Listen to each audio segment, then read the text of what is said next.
Olá, toda semana aqui no Câmara Livre a gente conversa na nossa missão pública pela rádio, TV Câmara, na rede pública legislativa sobre trajetórias de vida. A gente fala com você que nessa missão a gente entende que conversar com os atores sociais da nossa comunidade é uma forma de refletir sobre o meio. Mais do que isso, a oportunidade de fazer recortes desse presente chamado vida sobre os planos, os desafios de cada um e talvez com isso oferecer a você, que está na nossa sala e conversa conosco, uma forma de refletir com o mundo aí ao seu redor. Por isso a gente agradece e aceita o convite de Tiago Luiz Rodrigues Tesani vir conversar com a gente. Muito obrigado, Nelson. Prazer estar aqui.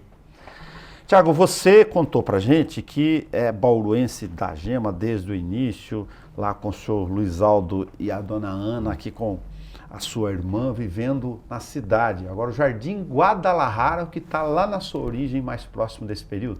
Justamente isso. Eu nasci em Bauru, né? Sou bauruense, nasci no dia 4 de novembro de 79. E desde então vivo aqui, né? Não me ausentei por nenhum período da vida, só quando fui estudar, mas eram questões temporárias. E cresci no Jardim Guadalajara, com meu pai, com a minha mãe e com a minha irmã Thaís. Lá é o pátio do Triagem que a gente comentou, com aquela estação, aquele tempo. Isso está na sua memória, a questão da ferrovia, como lá na infância? Você já estava deteriorando, já tinha saído? Estão falando aqui no início dos anos 80, então. Já estava deteriorado, mas ainda tinha um trem que a gente saía, passava nas estações e parava aqui na estação central. Então, porque eu me recordo bem disso, porque meu pai vinha trabalhar de trem, na hora do almoço ele voltava de trem. Era um instrumento muito prático para a gente ali. Para mim, que era criança, era mais um passeio, né? Sem romantismo, mas olha que a questão do tempo da memória. A gente está falando de uma cidade que se desenvolveu pelos trilhos, a gente está falando, o pai dele saía lá do Guadalajara e cortava o eixo inteiro, passava ali pelo Poupatempo, vinha, né? O pátio do Triagem, Vila Cardia e tal, e vinha trabalhar no centro. A gente está falando de VLT hoje para fazer isso. Aquela época já existia o VLT, ficou por um período também não muito extenso, mas eu tenho boas recordações ali. E a gente andava de bicicleta, tinha um campinho de futebol ali perto dos trilhos ali, né? Então a memória de infância geográfica é esse cenário aí? É esse cenário. Guadalajara tinha uma quadra na frente de casa, o Triagem ficava ali do lado, também tinha um campão, a gente... Tá lá ainda o campão do Mirante Ferroviário. Podia. Na época ainda não tinha muro, cerca, então a gente entrava, jogava bola e saía. Que legal. Você sabe que com 17 anos, você é bastante jovem ainda, mas já tem dois pequenos lá de 4, que quando chega na hora de decidir uma profissão, não é simples para todos os jovens. 17 anos, a efervescência, né? Os hormônios à flor da pele, querendo descobrir o mundo, achando que sabe tudo sobre o mundo, ou seja, adolescência e juventude. Para você, escolher direito já foi algo automático ou já estava pronto? Foi muito tranquilo para mim, desde que meu pai era advogado, né? Ele era funcionário público dos Correios, mas ele era advogado dos Correios, então eu já tinha essa referência e nunca pensei em outra coisa. Eu chego até a pensar, mas assim, superficialmente, essa já foi sempre a minha ideia, então já fui para esse caminho, foi uma escolha bem tranquila na questão do vestibular. Fala da memória das cidades e das famílias, né? Duas questões muito ligadas aqui à cidade, lógico, da tua geração com você. Você falou do trem, ferrovia, a cidade aqui. Seu pai ficou 50 anos no Correio. 50 anos no Correio. Ele começou como mirim, né? Naquela época acho que não tinha esse nome ali, entregador de recado, de telex, de carteiro, e foi subindo, foi graduando até conseguir se aposentar depois de 50 anos de trabalho efetivo no mesmo lugar. Agora, do colégio do Interativo para a faculdade, a instituição Toledo de Ensino, sair, fazer o exame da ordem, passar, para ir para a profissão no dia a dia, você foi aquele advogado, vou abrir o escritório e vou aprender ou trabalhar de tudo no início? No começo, né, quando você entra na faculdade, eu pensei no concurso público no primeiro ano. Mas aí eu já vi que não era para mim. E eu fui estagiário na época da faculdade em órgãos públicos, né? Então eu fui estagiário do Dr. Birajara Maitinger, que é juiz aqui da comarca. Sim, conversou com a gente faz uns 15 dias. E depois com a doutora Marta Buchignani, que era procuradora do Estado. Então eu fiz estágios em órgão público e vi que aquilo ali não me servia, que para mim não era adequado. Mas você vê que você acabou de contar a importância do estágio. A gente fala sempre dos recortes aqui para ver os espelhos e as pessoas pensarem com a gente lá. para você foi fundamental não só para o aprendizado, mas para ver o que você não queria. Não queria, para ver o que eu desejava. Aprendi muito, né? Claro. Com o Dr. Birajara, com a doutora Marta, eles são pessoas sensacionais, me incentivaram, cobraram, e então me ajudaram muito nesse início, né? Mas o estágio foi fundamental. Aí você foi advogar. Fui advogar, abri um escritorinho ali perto do Bauru Shopping e comecei a advogar. Eu mais um colega na época, que era da minha turma da faculdade, chamava Gabriel Vidri. Hoje é professor universitário das questões de direito ambiental. Tá. Nós abrimos um pequeno escritório ali e ali aquela questão clínica geral, que passasse na frente, muito tempo sem fazer nada, chegava um processo, eu ficava alucinado, bem questões de começo, né? O começo de toda a profissão é muito complicado, né? Agora, como se sabe, hoje você é criminalista conhecido, especializado nisso, né? Do teu trabalho há alguns anos, mas como aconteceu com você? É muito peculiar. Eu naquela época eu fazia processos em geral e não fazia processo criminal. Tá. E aí existiu uma grande operação, foi uma operação estadual na época, e teve uma pessoa que eu conhecia que foi preso nessa operação e a esposa dele me ligou. Falou, Thiago, ele foi preso, está sendo levado para a delegacia seccional de Marília e pediu para você ir lá. Socorre o amigo aqui. Socorre o amigo. Eu não sabia nem muito como proceder num caso desse, porque eu nunca tinha feito. Cheguei e fui para lá. Isso nós já estamos falando de muitos anos atrás. Claro.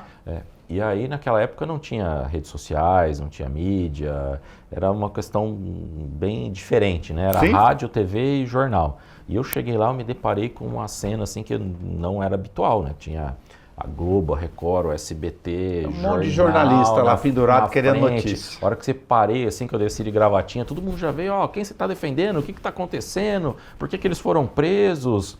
Eu assustei com aquela situação, entrei na delegacia e eles estavam ali, tinha dezenas de presos nessa operação, e eu vi o meu amigo ali num canto, né? Fui lá, conversei com ele, conheci o delegado, tinha feito judô com ele na Luso, né? Fez judô junto, então conversei com ele ali, ele prontamente já meio que separou a gente num canto. Tá. E aí esse meu amigo falou, aquele e aquele são meus dois chefes. Aí eu fui lá e separei eles também. Depois disso chegou um helicóptero que parou no terreno do lado da delegacia com vários advogados de São Paulo, né, que envolvia laboratórios, então os laboratórios enviaram, e assim, eram as pessoas que eu só lia artigo, só lia livro deles. Tá. E aí cheguei lá e falei, olha, minha parte já está encerrada, né, assumam aí e tal. Eu falei, não, a gente quer que você fique aqui junto com a gente. E a partir daquele momento, né, as pessoas permaneceram um tempo presas, e depois foram soltas. Aí eu fui para São Paulo na reunião, até no escritório do professor Miguel Reale, né, ministro da Justiça, tudo. E aí diversos advogados famosos, e ali eu comecei a me enfronhar na questão criminal, me descobri. Eu sou um advogado criminalista na essência, apaixonado pelo direito de defesa, pelas regras do jogo, né? Sim. Então aí dali para frente, aí eu fui estudar, fui fazer especialização, fui participar das associações dos criminalistas, IBCCRIM, IDDD, e dali para frente trilhei esse caminho, né? E acabei me especializando. Então hoje o escritório nós somos mais 5 advogados, que a gente atua exclusivamente em questões criminais. A gente, antes de gravar aqui, teve uma coincidência de uma agenda, enfim, eu como jornalista, o Tesani já como presidente da subseção da OAB, mas vou fazendo uma referência para o tema, porque a gente fica temporal aqui. Eu falava com um especialista do chamado conceito de pena justa, o Lanfredi, né? E se você pegar para o leigo lá, para participar da nossa conversa, entre um recorte, pena justa, você pergunta para o cidadão comum e fala, olha, aquela pena que é adequada, porque o cara tem que fazer o direito da justiça se for vítima, tem que prender, tem que largar o cara lá. Você perguntar para o cara mais extrema-direita, ele vai falar, não, você entrou, 30 anos de cadeia, não pode ter progressão, alguns já exageram, se for latrocínio, bandido bom, bandido morto, não sei o que, ou seja, os conceitos se ampliam. São os mais amplos possíveis. Se você pega o direito, do ponto de vista sociológico e filosófico, tem uma outra referência. Pegando esse tema, o que você considera como advogado criminalista sobre esse desafio que está posto, e muitas pessoas não sabem, agora no Estado brasileiro, estamos gravando aqui em agosto, os estados têm que entregar o seu plano para estabelecer aquilo que na DPF 347, agora em 2023, o Supremo falou, olha, prisão, tudo inconstitucional do Brasil, precisam ajustar isso. Eu até ontem eu participei tema robusto. Eu participei da palestra, né? Um dia antes nós tivemos uma palestra na ordem, uma discussão sobre o pena justa e sobre todos os sistemas que vêm sendo implementados. E minha frase começou assim: como é difícil ser brasileiro. Porque a dogmática penal mundial vai contra o encarceramento. As pessoas que estudam a criminologia, que estudam o direito, sabem que assim, prender não diminui a criminalidade. O que diminui a criminalidade é múltiplos fatores. São questões sociais, questões políticas, questões econômicas, né? E a certeza da punição, não o tamanho da pena. Porque quando a pessoa vai cometer um crime, né? Tem crimes que são de impulso, aí não tem uma racionalidade, mas o crime que tem uma racionalidade, ela faz um cálculo mental de que qual é a chance dela de não ser pega e não o tempo que ela vai permanecer encarcerada. E aqui no Brasil nós vamos completamente ao contrário disso. Aqui no Brasil o código, quando ele foi pensado, o Código Penal, ele é um órgão, assim, ele é orgânico. Então começa com o homicídio, 121, matar alguém, pena, reclusão, que é o crime mais grave que nós conseguimos imaginar. E aí passava crimes contra vidas, crime contra o patrimônio, então era uma sequência lógica, com penas adequadas, né? Eu considero até um pouco altas, mas assim, a pena começava, a mais alta era o homicídio, e vinha descendo. Hoje, pelo tipo de processo legislativo que a gente tem o direito penal de emergência. Qualquer matéria, qualquer fato que viraliza, que sai, o deputado vai lá e faz uma lei. E aí isso torna o nosso sistema irracional e uma coxa de retalho. Então assim, nós temos a norma de ocasião, a pior. A norma de ocasião é a pior, porque aí torna tudo. E isso acaba refletindo no nosso sistema carcerário. A prisão não melhora ninguém hoje. Tanto que na DPF o Supremo entendeu que o Brasil vive num estado inconstitucional no sistema carcerário. Porque o sistema carcerário ele tem duas funções: punir, né? Ressocializar aquela pessoa. Sim. Então a lei é um castigo. É igual quando sua mãe punha num castigo lá. Ela também queria mostrar que estava fazendo errado, para depois daquilo você não fazer mais errado. Mas hoje alguém que é inserido no sistema carcerário sai muito pior do que entrou. Porque lá ele é maltratado, a comida não é boa, é superlotado, ele não tem um tratamento digno, doenças, são coisas que até para a população é inimaginável. Tem surto de carrapato dentro da penitenciária, que todos os presos são mordidos. Ele conversou com a gente penitenciária aqui, ele contou coisas assim, que não são absurdas, são reais e dramáticas. Então realmente é um estado de coisas inconstitucionais. Então uma pena justa, uma pena bem aplicada, é muito melhor do que simplesmente, vamos aumentar a pena. E para tudo aumenta a pena. Saiu essa semana, saiu um aumento legislativo de furto e roubo, receptação de cabos, de cobre, de sistemas de telecomunicações e tudo mais, aumentando drasticamente as penas. Tem penas ali que foram dobradas.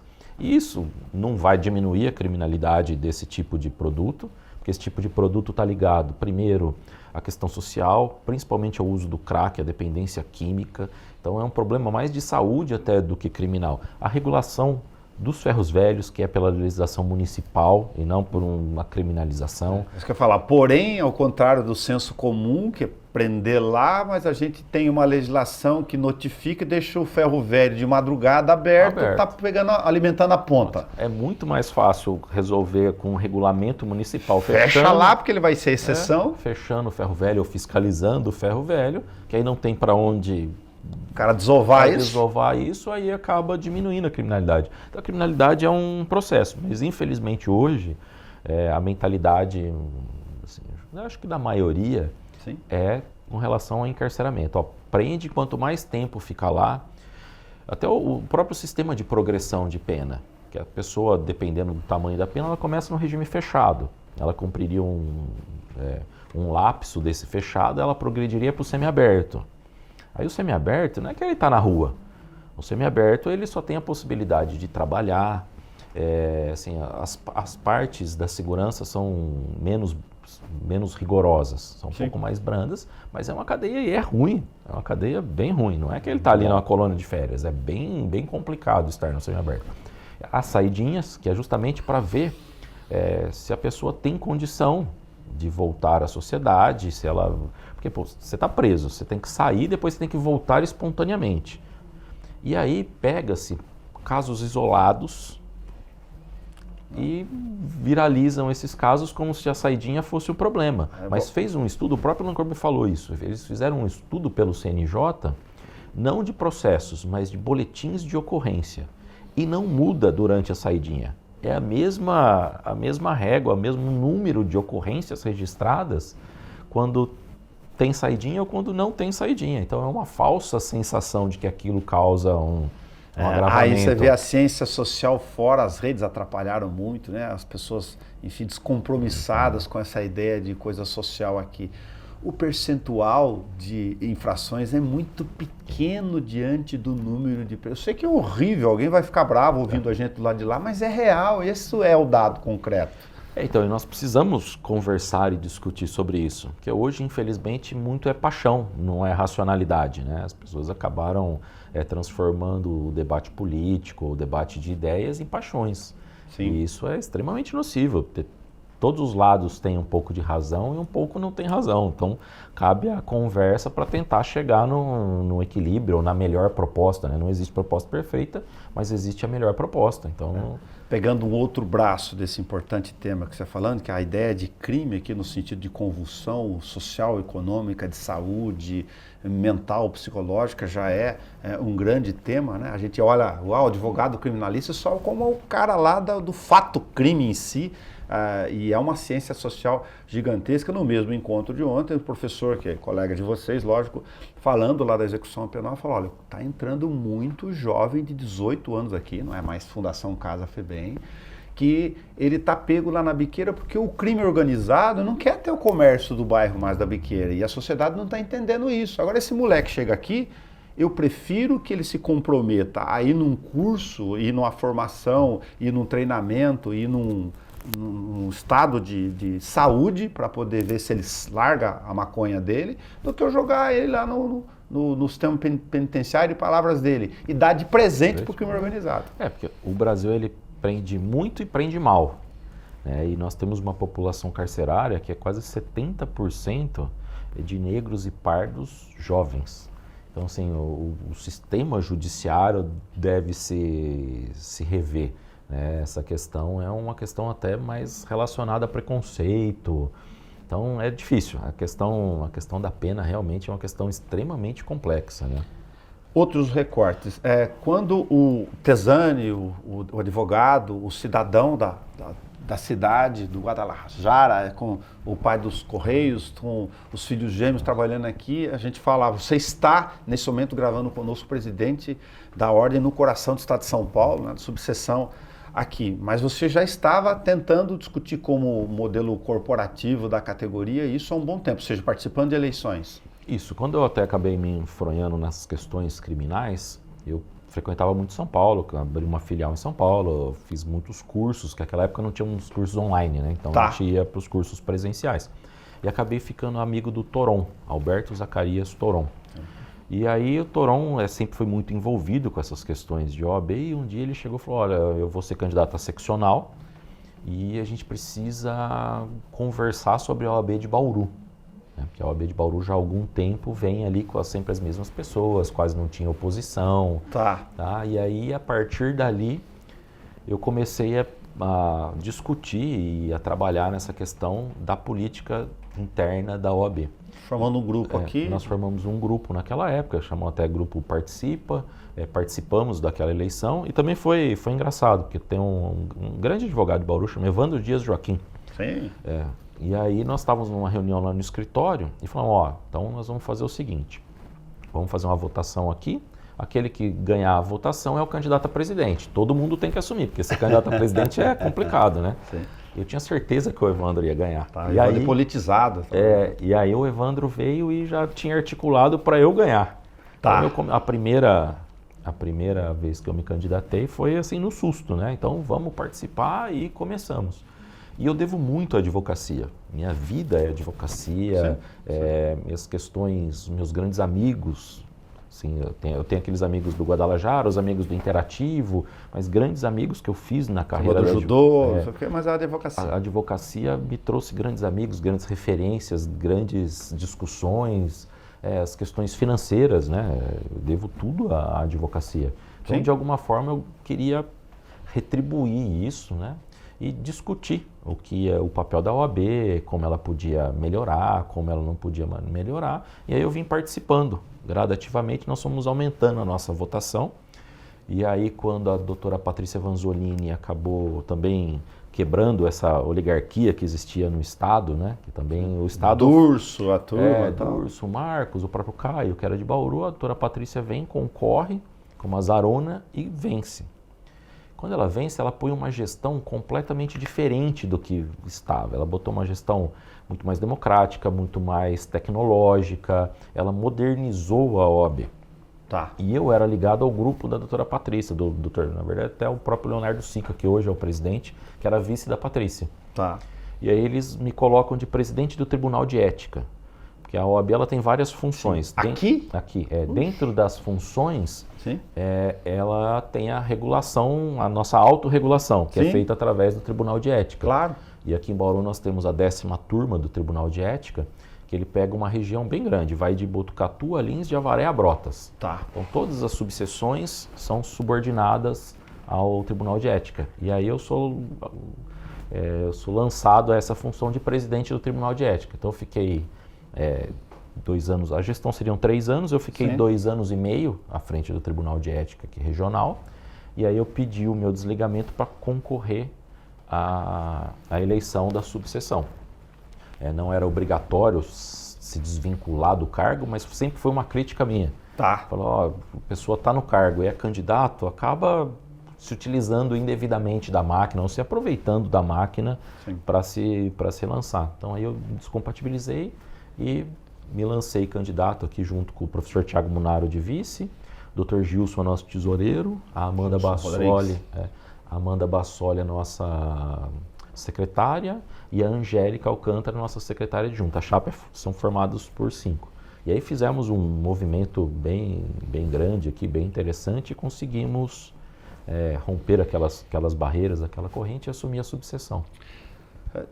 Tiago, há 30 anos, quando comecei o jornalismo, né, e isso é pouco do ponto de vista de história, mas do ponto de vista de profissão, seu pai trabalhou 50 anos nos Correios aqui, você sabe que é uma trajetória razoável. Eu me lembro da OAB, logo jovem jornalista, saiu da Unesp, que tinha, portanto, no final do século passado, a outra força de expressão, né, mas é logo ali, né, os anos 90, a Constituição de 88, a OAB era muito ouvida pela imprensa quando tinha os temas efervescentes nacionais. Porque se ia discutir cidadania, a gente falava com a OAB, se ia discutir a presença da mulher no Congresso, a participação política, discutia a OAB, se ia discutir a violência doméstica, a gente chamava a OAB, ou seja, há uma relação forte entre a corporação, a instituição e o debate dos grandes temas nacionais. Por razões políticas ao longo do tempo, e essa reflexão que eu vi de você bem sabe que a gente perdeu um pouco disso. Não só a OAB, outras instituições também deixaram de desempenhar. Que OAB, eu sei que isso não se faz de um dia para o outro, nem se refaz, mas que OAB você vê em relação a esta que eu também conheci como você e esta agora que não desempenha mais esse papel, ou se isso está tudo certo? Na verdade, a OAB ela teve um papel extremamente relevante, né? Depois, questões políticas, ela acabou esfriando, né? Até pela própria posição dos dirigentes de não confrontar. A OAB acabou criando uma política de boa vizinhança com todo mundo, e não é a função da ordem fazer isso. Então até nosso compromisso de campanha aqui, quando nós lançamos, era que a OAB ia se meter em tudo novamente, aqui dentro da nossa jurisdição. Sim. E nós estamos fazendo isso, nós estamos participando de todos os debates. Somos atores sociais, queremos debater a nossa sociedade. Queremos debater a nossa sociedade, mas a OAB, ainda entre todas as instituições, é o órgão de classe, é o maior órgão de classe do Brasil. Ele é um órgão de classe sui generis, só existe a OAB no formato jurídico que ela existe. Ela não é nem pública, nem privada. Ela está prevista na Constituição, né? A nossa profissão é a única prevista na Constituição. e ela também não é privada. Ela é privada só pela forma como ela arrecada, porque a gente não tem dinheiro público, a gente vive exclusivamente da nossa anuidade. Ponto de vista de organização. De organização. Então a OAB é diferenciada. Mas uma coisa que eu me deparo cotidianamente com isso, como presidente da OAB, é o quanto a OAB é cobrada. Assim, esses dias na academia, uma senhora me parou, né, e perguntou: você é que é o presidente da OAB? Sou eu. Quando vocês vão prender o Alexandre de Moraes? Olha, dentro das minhas competências, não dá. Mas porque ela deve estar com essa cultura, de posicionamento então, lá. Então a OAB, ela é cobrada por tudo. Assim, nós recebemos ofício até para consertar buraco na rua. A OAB não vai fazer nada com relação a isso. Essa é uma frase comum. Mas a OAB não faz nada. A OAB não faz nada. Defesa dos interesses difusos, que é o Ministério Público. Então, assim, nós estamos tentando, né, nos organizando aqui na nossa subseção para participar de todos os debates, doa quem doer, ou se precisar se posicionando, mesmo que contraria os próprios interesses, porque a gestão da ordem são 3 anos, né? Sim. Então, nesses 3 anos, eu falo pelos advogados. Então, eu preciso me posicionar, mesmo que for contra o que eu penso, mas que a maioria dos advogados pensa, a gente tem que se intrometer. E o Leonardo Sica, que é o presidente estadual, ele é bem alinhado nessas questões. Então, dentro dos presidentes das seccionais, ele é o que está se posicionando mais firmemente, cobrando um posicionamento das barbaridades que vem acontecendo agora no nosso poder judiciário recente, né? E, inclusive, eles criaram na OAB São Paulo um grupo para reformar o poder judiciário. E nesse grupo existem 3 ex-ministros do Supremo, 3 ex-ministros da Justiça, vários professores da USP de questões sociais, de questões políticas, e eles estão formulando, né, até com a guarida ali do Tribunal de Justiça, um projeto, ou pelo menos uma ideia para rediscutir as coisas, porque tem coisas que estão saindo ao controle, então precisam ser de alguma forma controladas novamente. A gente passa na ebulição social aí da efervescência, os exagerados, de todo lado, viu? Um lado é desse jeito que você está vendo mesmo, o outro lado, né? Dizem os sociólogos psicológicos que o equilíbrio é mais ou menos ao centro, não no sentido político, aí no sentido de fração de energia, mesmo de espiritualidade até.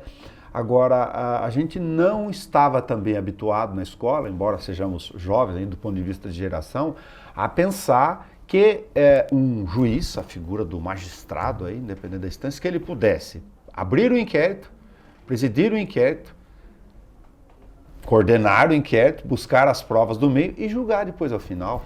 Na verdade, assim, nós vivemos um fenômeno... Lógico que eu estou sendo simbólico. Nós vivemos um fenômeno estranho. Tá? Anos, décadas de estudo, de evolução, de teses, de doutrinas, de debate, estão sendo jogadas no lixo de forma muito rápida. E isso acaba sendo um problema sistêmico. Nós vivemos duas etapas recentes disso. A primeira etapa foi a Lava Jato. Sim. Eu tive processos na Lava Jato, então eu frequentei Curitiba, a Justiça Federal. Eu tive a oportunidade de cursar a mesma especialização do Moro. Então eu acabei estudando na mesma sala que ele por um longo período, então tenho até um relacionamento. Mas o que foi feito lá na Lava Jato foram assim, atrocidades que retrocederam a ciência penal em décadas. Que é um pecado para o país, pensando como cidadão aqui, é um pecado para tudo. E aí, o que aconteceu? Isso reverbera. Então, na época, nós falamos que existiam vários mini-moros pelo mundo, que pelo Brasil dando sentenças absurdas, né, desrespeitando o Código de Processo Penal. E agora, até como uma medida de contraponto a isso, o Supremo está fazendo pior.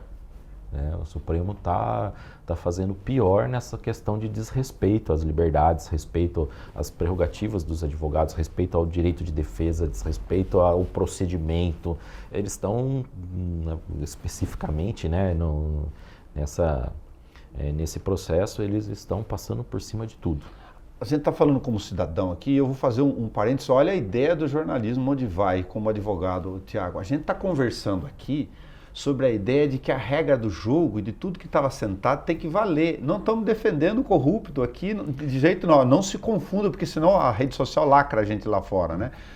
Que o cara que cometeu o delito dele, o crime dele, o pecado dele público, que ele pague na instância dentro das regras do jogo. Agora, se os atores que guardam isso estão rasgando toda essa história, fica assim, complicado. Por uma analogia, assim... Você frustra todo mundo lá na sociedade. Tanto que assim, nós usamos duas questões, cada um de um lado político, né? Sim. Então, e assim, o Código de Processo Penal, ele é um instrumento de garantia do cidadão contra o poder punitivista do Estado. Isso começou na Inglaterra, lá atrás, quando tinha as monarquias absolutistas, sim, e o monarca podia fazer o que quisesse. Aí a burguesia naquela época, né, que eram os comerciantes, os navegadores, chegaram e falaram, ó, nós precisamos ter regra para ter uma estabilidade. Vamos regular esse trem aí. Vamos brecar o poder desse soberano. E o Código de Processo Penal é isso.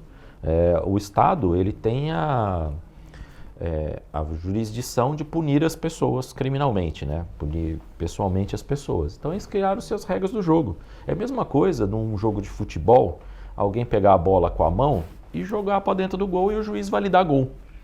Então, perfeito, assim, torna-se injusta a demanda. Assim. Todo mundo que cometeu um crime, né, um fato típico, antijurídico, culpável, tem que ser processado, provavelmente condenado e cumprir a sua reprimenda. Esse é o Estado democrático de direito, mas isso passa por um procedimento. O procedimento é a garantia do próprio cidadão. Quando a gente aplaude a falta de procedimento do outro, seja de qualquer lado político que ele esteja, uma hora pode se retornar contra a gente. Porque esse exemplo, ele é ruim. E os exemplos ruins acabam se espalhando de forma endêmica pelo país. Falta é falta, impedimento é impedimento, bola na mão é pênalti dentro da área. Tem que punir, mas dentro das regras. Né? É simples. E essa é a função do advogado criminalista. Tentar fazer com que se cumpram as regras do jogo. Não é defender a impunidade ou defender o crime. É defender a legalidade do procedimento. Aí falar um pouco com o cidadão, que o duro é que quando a gente está lá, né, na nossa vida do dia a dia, o jornalista vive do lado dele aqui, um pouco dessa frustração também, a gente fica também frustrado, porque a sociedade perde, ela vai aí alimentar a impunidade, aí vai repetir aqueles chavões, né? Nesse país quem tem advogado, que tem dinheiro, sobrevive, só tem negro na cadeia, o que é real, do ponto de vista... Mas nós não estamos falando disso, nós estamos falando de uma frustração endêmica aí, né? Endêmica. E perigosíssima para a nação, né? Então isso precisa ter um certo equilíbrio ali, ter um contraponto. Não pode existir um desequilíbrio entre os poderes. Os poderes da República, eles são ali freios, aceleração e freios, contrapesos. Perdemos a noção de freios e contrapesos? Perdemos a noção de freios e contrapesos nesse sentido. Então é bem perigoso para a própria sociedade como um todo. Então a OAB tem a função de alertar para isso, de gritar por isso e de brigar por isso. Eu sou casado com uma operadora do direito, ela é a Lei de Execução Penal, é a ALEP, né? Enfim, o sistema lá na ponta, que você faz parte um pouco da sua origem. Eu estou comentando isso porque aí um jornalista conversando com ela, como eu gosto de jornalismo, tem ciências sociais, vai, agora você em casa, pegando um pouco a esposa lá com a fisioterapeuta, né? Faz parte da questão da construção da vida. Vocês conversam sobre as profissões aí no meio, como que vocês levam isso no dia a dia? Ah, sim, a gente conversa bastante. Sou casado com a Franciele, né? Inclusive, quando eu fui me lançar a candidato da OAB, porque ser presidente da OAB gera uma demanda esposa, eu vou pegar de atividades bem grande, tudo. Então, primeiro essa jornada aqui. Consultar ela, né? Porque é a parte importante do sistema ali. E ela me apoia, ela está sempre do meu lado. Ela participa das coisas, das questões da ordem, né? Porque nós temos muitos eventos, muitas coisas, e ela está sempre... Dá tempo para o judô ainda? Está sempre do meu lado. Ou não ficou lá para trás? O judô ficou para trás. Eu fiz judô na Luso, né? Com a sensei Renatinha e com o Calmo por muito tempo. Inclusive, a hora que eu cheguei na câmera aqui, vi uma foto da sensei Renatinha ali no mural dos atletas ali. Fiz judô por muito tempo, hoje eu faço corrida de rua. Ah, certo. Eu corredor, né? Hoje ou ontem foi o dia do maratonista. Você chega a fazer uma maratona? Eu corri 2 maratonas. 42 quilômetros até agora. Então tá em forma. Então aí a gente corre, aí a fisioterapia da minha esposa acaba me auxiliando bastante nessas questões das dores depois da corrida. Tá, e a maravilha dos aprendizados, né, com o Otávio e a Eleonora com 4 anos, gêmeos. São os 2 pequenos gêmeos, né? Eles fizeram 4 anos agora em maio, né? São as coisas mais lindas, fofas e fantásticas do mundo. O mundo faz um sentido maior depois que você tem figurinhas tão incríveis ali. Até porque, na área em que você atua, você sabe de todas as questões, e mais a função de ser presidente da ordem, com todos esses desafios, a cidade em ebulição lá fora, se você não tiver o teu tempo de introspecção e catarse lá, que seja na relação ali, né, de energia com os filhos. Não, você chega esgotado em casa, os filhos te renovam ali de uma forma inimaginável, né? Mas hoje o meu maior sonho na vida é poder fazer um júri com um dos meus filhos. Esses dias eu participei de um plenário e o advogado estava fazendo com a filha dele. Aquilo lá eu olhei e falei, nossa, será que quem sabe logo ali na frente. Vai demorar bons anos aí, mas esse é meu sonho, né? Tá. Talvez a palavra que você esteja falando, uma OAB, não sei que o período curto tanto tempo, mas levou muito tempo para fazer essa transição, e a gente fala da democracia no sentido de que a alternância, né, de ideias, de poder no tempo, faz tempo, a gente ficou 30 anos no caso local, e talvez no estado, sem fazer isso. Você, não sei se a palavra está correta, mas sonha com esse embrião, então, dessa OAB que esteja na sociedade, discutindo e debatendo, porque ela, lógico, faz parte dela. Nós estamos trabalhando bastante por isso, né? Assim, a gente está tentando transformar a OAB numa instituição mais democrática, né? Onde os próprios advogados possam ali participar, que hoje também é dos nossos principais desafios, fazer as pessoas participarem.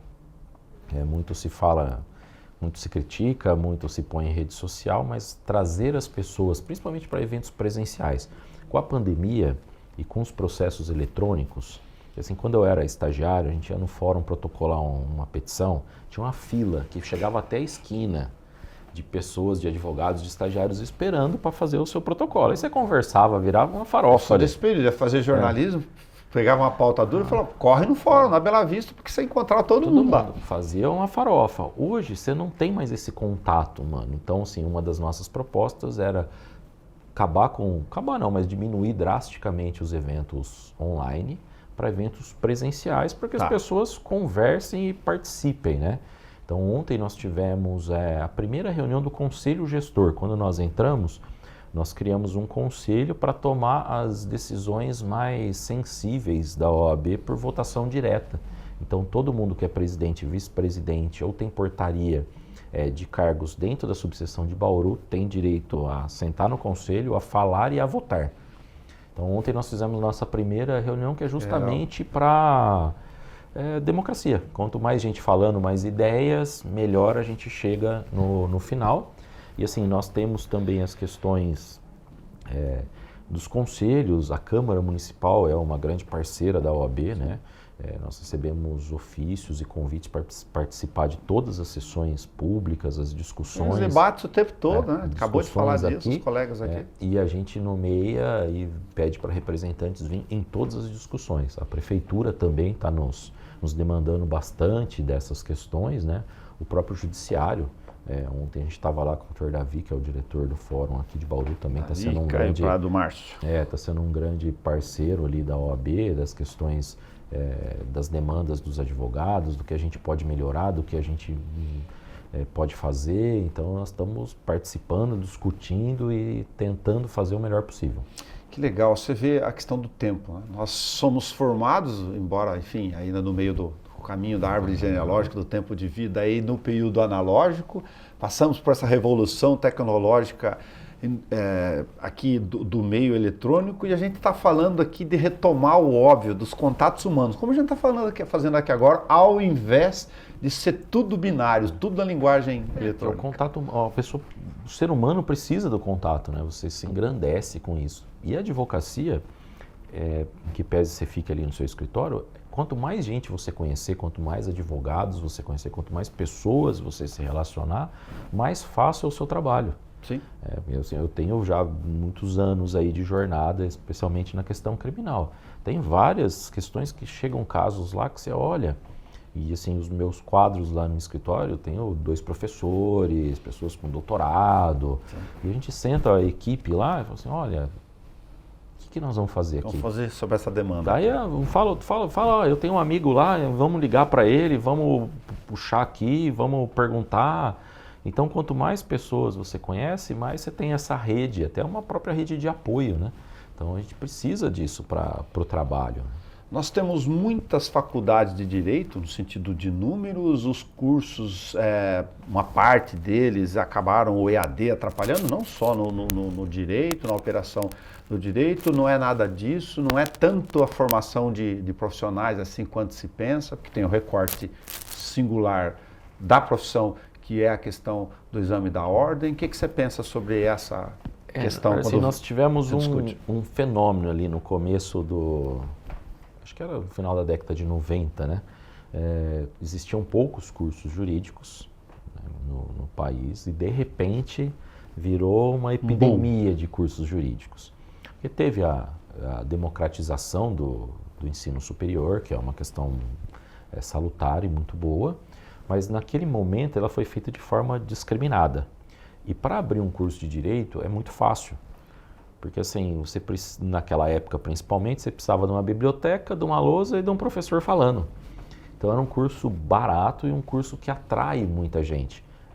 Normalmente os adolescentes que estão indecisos vão para o direito. Porque falar, o direito tem um leque de opções. Você pode ir para um curso público, você pode advogar, você tem uma série de coisas que você pode fazer a partir da faculdade de direito. Então aí pulverizou e o nível do ensino caiu drasticamente. Principalmente o nível do aluno, né? Porque assim, quando tinha um vestibular que selecionava, o aluno que ingressava tinha uma preparação melhor. Então hoje a questão da quase que ausência de vestibular, porque aquela demanda que estava reprimida, foi todo mundo se formando, então acabamos tendo muitos advogados, né? Que aí é um problema, porque causam regulação ali do mercado, né? Oferta e demanda. Então a gente tem esse problema.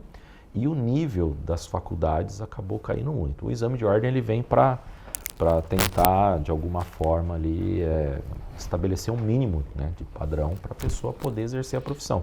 Porque a partir do momento que você é um advogado, você pode ter um dia de profissão. Você pode pegar uma causa milionária ou você pode pegar uma causa que gere um encarceramento de uma pessoa por décadas. Assim, a responsabilidade é muito grande. A ordem começou primeiro a fiscalizar esses cursos, né, de alguma forma, e também a questão do exame. A questão do exame, a aprovação, se pegar no âmbito nacional, não chega a 10%. Isso que eu ia comentar, o funil o funil é muito grande, porque tem muitas pessoas ali que não estão preparadas para enfrentar um cotidiano. E mesmo aqueles que já passam, também é uma função da ordem promover a capacitação, porque quanto mais capacitado você tiver, melhor também vai ser a sua prestação de serviço. Imagina se não tem o funil do exame da ordem, com o volume de... Aí viraria, e vira e mexe aparece alguém falando, tem que acabar o exame da OAB, porque isso aí é ilegal, tudo mais. O exame da OAB é essencial para... que é mais fácil falar que é reserva de mercado, né? E não do que qualificação, funil de controle social. Mas assim, hoje a OAB é a maior instituição, justamente porque é o maior número de inscritos, né, na OAB da seccional. Aqui nós temos 400 mil inscritos ativos no estado de São Paulo. Então, se a gente vê isso, porque não tem reserva de mercado, tem muito advogado. Legal. Tiago Luiz Rodrigues Tesani, muito obrigado por ter vindo aqui fazer esse recorte conosco. Aqui a gente vive nos corredores conversando com o Tiago, então a oportunidade é uma forma de falar com você, como a gente disse no começo, dessa antessala aqui um pouco do ser humano, do profissional e do cidadão, que é um ator social, como a gente diz no início. Agradeço, estou à disposição, é sempre bom conversar, dialogar e é isso que faz a humanidade caminhar para frente. Obrigado. E no Câmara Livre, enquanto o Tiago estava falando, a gente estava, como conversa com você, falando disso. É sempre aquela sugestão. Já a gente tem uma missão pública aqui como emissora da Rede Pública Legislativa. A gente agradece ter entrado na sua sala para conversar com você ou nas redes sociais, porque esse é um documento público para você assistir a hora que você quiser também no YouTube, a ferramenta das tecnologias, mas para você refletir sobre a nossa trajetória de vida, a sua e o seu projeto. Pense nisso.